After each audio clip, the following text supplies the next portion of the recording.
हमारे ग्रामीण सेवक श्रीमती द्रौपदी मुर्मू जी का वो आगे यहाँ पर उपस्थित थे और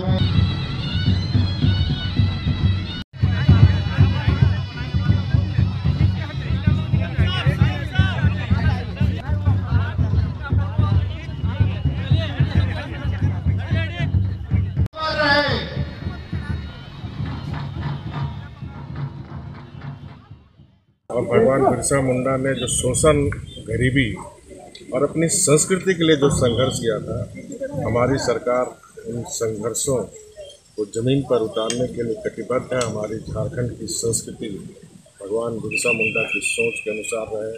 इस राज्य से शोषण और गरीबी समाप्त हो। झारखंड एक युवा राज्य हो गया है, 18 साल पूरे कर गए हैं और स्थापना काल से लगातार आज तक, और आज स्थापना दिवस है, जिन्होंने हम कहे कि बिरसा मुंडा ने इस धरती को सींचा है,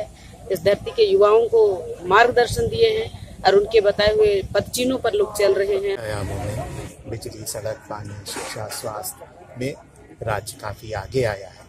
और आज का दिन हमारे लिए इस कारण से और भी ज़्यादा महत्वपूर्ण हो जाता है कि 18वां स्थापना दिवस है। जैसा मुख्यमंत्री जी ने कहा है कि अब राज्य में वो सामर्थ्य आ गया है कि सपने देखना ही नहीं, सपनों को